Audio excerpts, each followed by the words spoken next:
Superbike Paddock Show host Michael Hill. Michael, welcome to the Superbike Show. Thank you for inviting me. I'm just glad to be talking to people. There's no Paddock Show this year, and I was super excited. And I seen that Michael Howard was on the show, and I wish I'd gone to bed early, to be honest. Well, it's brilliant to have you on, and we kept that one a secret on purpose. Yeah. No, how are you all doing anyway? Yeah, not too bad, buddy. Good. I'm glad you've actually brought me in early because I was listening intently to this Aprilia debate, and I don't want to jeopardize any future career with my current employers and say anything out of turn, but I'm inclined to agree with Michael a little bit in terms of, Aprilia, they offered the ride, from my understanding, to several Moto2 riders, Joe Roberts, Marco Bezzecchi, Fabio Di Gianantonio. I believe they also made an approach to Remy Gardner. I don't know whether that's fully true or not, but it seems nobody wants to ride the Aprilia. And I think, I run a podcast as well, and Tristan, I think we touched on this a little bit ourselves a couple of weeks ago. How good is the Aprilia? I don't mean that as a disrespect to Aleix Espargaro, because he's clearly a fast rider, but, the riders that they're talking to, with respect to the riders in Moto2, some of those riders haven't even fought for championships in Moto2. So how good will they be? So it's like when they were talking about, let's put Joe Roberts on the bike. And I think it'd be great to see an American on the bike. I think it'd be great if Bradley Smith stayed on the bike. It would be great if Chaz got the opportunity to be on the bike. But I just don't think we're comparing apples with apples. I just think that there's something missing along the line, and I don't know what it is because I don't run Aprilia, I don't run a team, I don't work internally in that department. But if I was running the team, surely you'd want to be putting the best proven rider on the bike. And to go back to what Michael was saying about testing, they also run the risk here of two riders who still have a point to prove, who still want to be on the grid, potentially smashing up a load of bikes.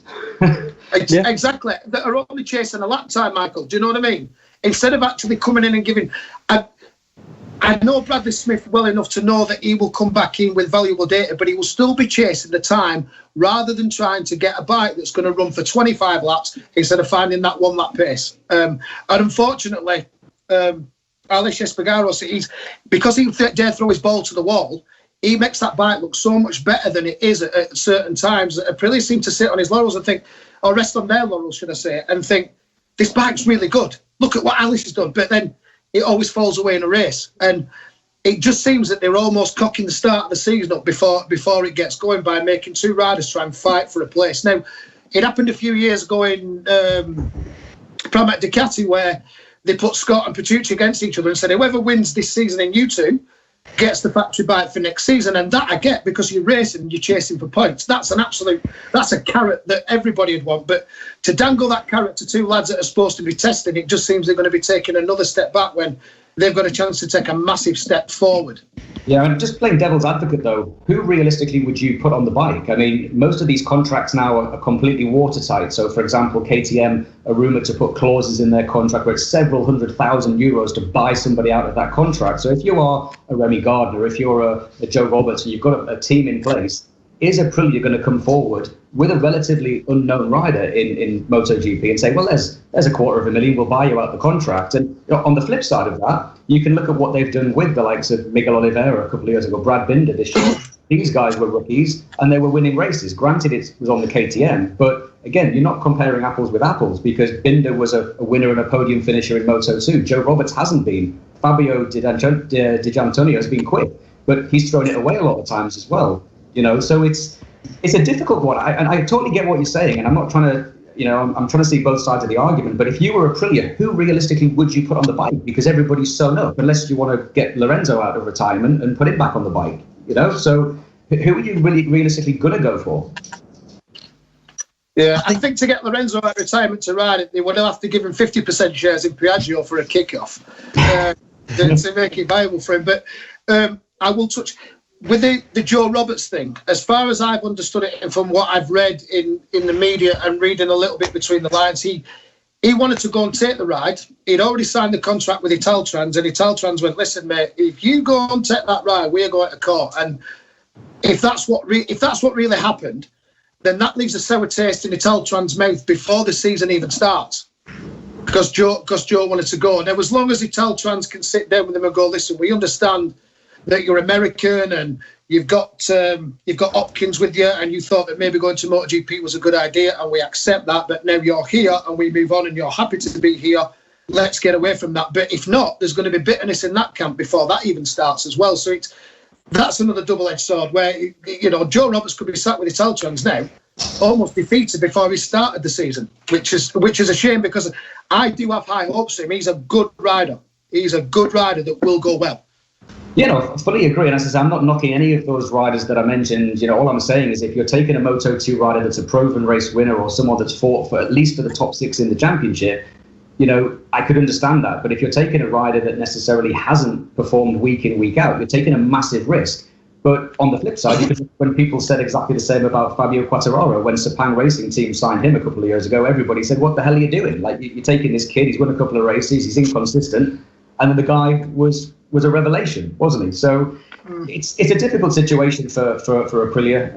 I don't think we'll fully know what went on because, as you're saying, you've heard stories about Joe Roberts saying he wanted the ride. I've read reports on Italian press which categorically says that Joe Roberts didn't want the ride, and it was John Hopkins that wanted him to take the ride. So I don't think we're really going to know, are we? Unless we're actually there in the team or we know somebody as an insider, we're not going to know. And I guess that's what makes it different now, isn't it? 10 years ago, when riders were linked to teams, you'd have to wait for the fax machine to ring and things to come out. Now, with social media, every man and his dog wants to have their two penneth and say what's the truth. And, I just hope that Aprilia, whoever they decide, whether it's Bradley Smith or Lorenzo Savadori, I just hope that they pick the right person and that it works out for them, because I don't think any of us on the show tonight or those listening, nobody wants to see Aprilia struggling again. We want to see every manufacturer competitive, right? Well, I certainly do. Yeah, absolutely. They deserve to be in MotoGP with the calibre and the things that they've done in the past in 125s and 250. It is a natural progression. So, yes, I would not want to see him off the grid for 1 second. But you've got a thing now where at the end of this season, end of next season, if George doesn't perform on the Teltrans bike, I guarantee you Teltrans will come back and go, we spent all season saying he wanted to be on that Aprilia bike and didn't want to be with us anyway, and vice versa. So but that's just how it is. Like you say, it depends what you read at the time, but I just reading between the lines, I think there was definitely communication, and whether it was turned around straight away, I don't think it was, because I don't think it would have made any sort of press. I think that there was conversations and maybe the press have over-exaggerated how far it actually went. But there's definitely been a good conversation. And like you say, if you were John Hopkins and Joe was your rider as such that he's mentoring, you'd have to look at the pros and cons of, if he goes to Aprilia, this is the best chance that Aprilia have to develop the bike and bring it on, so it could become something more towards a KTM bike, that's coming up through the ranks. So that 2021 wouldn't be the worst time to go to Aprilia. Sure. But now we'll wait and see with Bradley and Salvador. I do, not just because I'm English or British or whatever, I do think that Bradley deserves the ride more than Salvador. Bradley proved that in his time, in the times in the races. Salvador's got a little bit left to learn. Maybe keep Salvador as a test rider. If Bradley gets injured, bring him in. But that would be the way around I'd go with it. But I'm also not a team owner anymore, so. And going back to Joe Roberts and having an American into MotoGP, I do think that we are going to see an American coming up into MotoGP at some point in the future, whether it's going to be, Joe Roberts. Now we've got Cameron Bobier as well as coming over across from Moto America into Moto2, so that's as well going to be really interesting next year. Yeah, it's turned into a bloody spanking Yankin Spanish championship, isn't it now? Yeah. I mean, I'm interested to see how Cameron goes, because I know him really well from the work that I've done in Moto America. He's a 5-time Superbike champion. I personally would have loved to have seen Cameron follow Garrett Gerloff and come to World Superbike, because I think, we've now got, first podium finish here in World Superbike for an American since the late, great Nicky Hayden with Garrett Gerloff. And, I said beginning of the season and got shot down in flames when I said that if Gerloff clicks with the Pirelli tyres and he gels with that team and he can overcome the language issue in terms of Italian crew, if he can actually gel and work, I honestly said at the beginning of the season, I thought he could challenge for the podium. And several respected people, which I shall not name, got me down in flames and said, no way, he's not as fast as Bobier. I was trackside last year at 3 or 4 Moto America races where Garrett Gerloff was the fastest in every session. It was absolutely superb. And, coming back to your point with Bobier, I'm a little bit disappointed, but that's more from a selfish point of view, because I would love to have seen what Cameron could do given an opportunity properly in World Superbike. I know he's in the wild card with Suzuki, yes, or with Yamaha, when Paul Denning was running the team a few years ago at Donington, and he did really, really well. He had a tip off, but he was running top 10, and I think he did really well. But it will be interesting to see how Cameron goes in Moto 2. Prior to Joe Roberts, it was Josh Herring, wasn't it, years back? Yeah. That came in, and he struggled to adapt to a prototype. And Michael, you've ridden many, many bikes, and as much as Cameron's quick, and nobody can doubt that, and everybody can see that, I don't think it's going to be an easy transition to the prototype. It's a completely different way of riding. The only advantage I think that he does have going into Moto 2 that Gerloff didn't have coming into Superbike is the tyres, because Moto America run Dunlops. So he is going to know how the Dunlop tyre behaves, which is a massive problem. If you remember Gerloff at the beginning of the year, he qualified, I think, 19th in Phillip Island, got up to 7th place on the first couple of laps. And I remember doing the paddock show there with Troy Bayliss, and we're all like, bloody hell, he's passed 12, 13 people in the first few laps, until we got to lap 7 and he burnt the tyre out because it's a completely different way of riding. So that's something that Cameron, he's going to know, isn't he, Michael, how that tyre works, which is it's a big help. I've just been doing some filming for something else today with an old team boss of mine, and we touched on that about the tyres and things and how they work, and the advantage. You're absolutely right. The Dunlops, I'm pretty sure they're all very muchly now from the American series then through to Moto 2. So that will give him a good advantage where it's not been there before. We'll have to see where he goes with that. But I've got a question for you, touching on another American rider, and I don't understand why he's not been brought across to Europe again. Is PJ Jacobsen? Well, we're touching on with Garrett. Sorry, I'm doing two questions at once here, but did you hear what Garrett said about the M1 after riding it? No. He said that the World Superbike, the R1, was more aggressive than the M1. He said it was so smooth and sweet to ride. Yeah, a lot of people say, like, when they initially get on the M1, like you used to see Zarco, and who was the rider who's back in Moto 2 this year? Happy Shirin. They got on the M1 and they did brilliant straight away from the get-go. So a lot of people do say the M1 is very easy to ride when they initially get on it. Yeah, but to go from a World Superbike and call that more aggressive than a prototype MotoGP bike that's tipping 280, 290 brake horse against your 240 brake horse Superbike, it just shows that even with the controlled electronics that they've got in MotoGP, how well they have got that bike sorted. And it just amazed me somewhat. But so that's that question. Then sorry, this is directly at Michael, because when PJ come over to England, to Britain, and racing the British Championship in the Super Stocks, he excelled. He didn't do badly in BSB at all. You couldn't say he had a failed season. You couldn't say it was a Watanabe type season. But then he kind of got sent back to America, and he's never seemed to have come back to Europe and the World Superbike champion or even MotoGP. And I've raced with that kid, so I know what he's capable of. One of my best pictures I've got from racing in my entire career is me and him coming out the last turn at Snetterton, and there's this darkie about 100 metres long, me and him just lighting it up. And then he pissed off into the distance, but I still enjoyed the fact that we got the shot. But he to me, and watching him ride trackside, in Super, that kid is that good, and I don't understand why he never managed to get back over to Europe, and you might be able to touch on that. Yeah, I mean, I know PJ really well. He spent a few years in World Supersport. He finished runner-up in the World Supersport Championship. He won a few races. He did go into World Superbike, albeit not necessarily with the best team at the time. He had a season there, and then decided that it was better for him to go back to Moto America. So this year he was lined up with, last year he actually did Moto America in the Supersport Championship, and I think he found that a bit more difficult than he maybe expected. And I think Gareth Gerloff has just underlined this year, again jumping back to Gareth, that the level in Moto America at the sharp end is fast, and I think it's very easy. People look at World Supersport 300. I know you've got Indy Offer on later on, and people look and go, oh, but the level's crap, it's slow, the bikes are slow, the level's not good. And it's like, guys, you go and try and ride it then, because the level is really, really quick. And at the sharp end of any championship, any domestic championship, the riding level will be really, really high. And I think that was a bit of a wake up for PJ.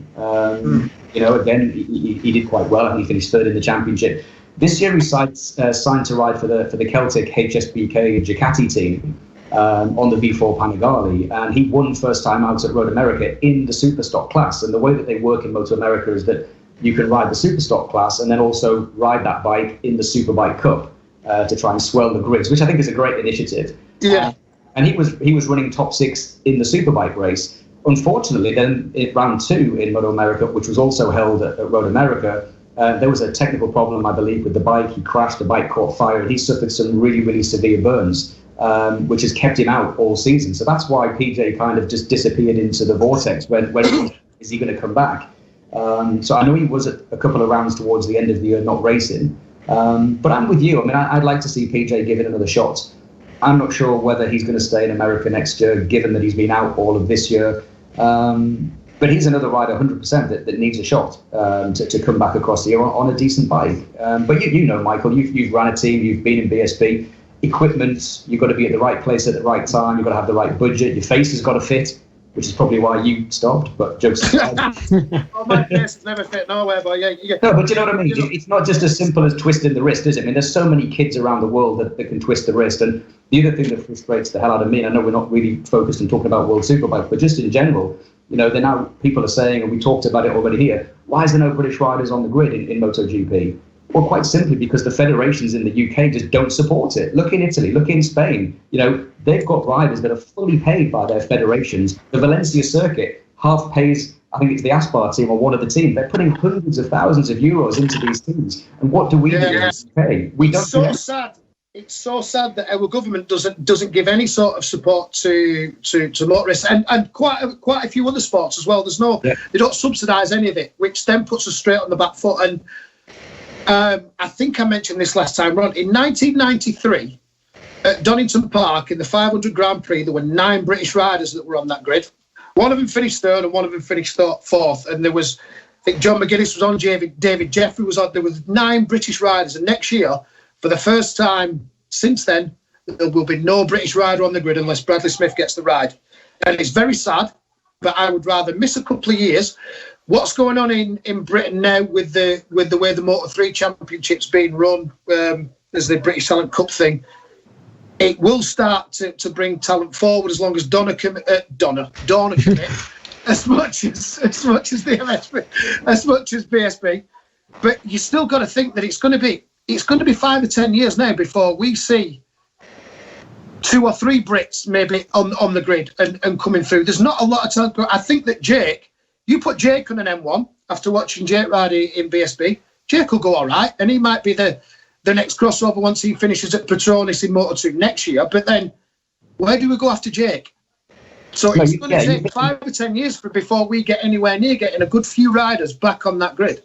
Yeah, you've hit the nail on the head, haven't you? And I think it's a great initiative what Stuart Higgs has done by aligning with the British Talent Cup. That is a great initiative. But these are things that have been happening in Italy, in Spain, in Germany, in France for the last 10 years. So that's it. We're 10 years behind nearly now. You know, that's why it's unfortunate. You know, we got lucky when Cal went there, and Cal kind of went took the bull out of the arms and got on the podium, and we sat on his laurels a little bit and thought, it's we'll just send one or two every now and again, and World Superbikes is where Brits are supposed to go, but it's going to be a while. And like I say, Jake Dixon is our next great opportunity because he's now in that circle. He's in the paddock, and Dorna will look after him, I hope. And Jake is plenty fast enough to go well on an M1 Yamaha. Yeah, fully agree. No, for sure, and I think that's all we've got time for from Michael for now. But so thanks a lot, Michael, for coming on the show. It's been really good to talk to you. It's been much appreciated. No, absolute pleasure, and let's just hope that I'm sure I speak for everyone that's been involved in any championship this year. I hope everybody stays safe, and fingers crossed we can get back to normal. If only so that we can invite Michael Howarth on to replace James Toseland as the lead singer in the Two Wheels for Life charity concert at Donington next year. I mean, we need some. I'd love to see that. I can't sing for Toffee, mate. I'm sure we'd raise a lot of money for charity, which would be a good thing. Go on, I'll come and do it. Be right. Yeah, we're right. Thanks again, guys, for having us on, and have a good rest of the evening. Cheers, Michael. Take care. You too, guys.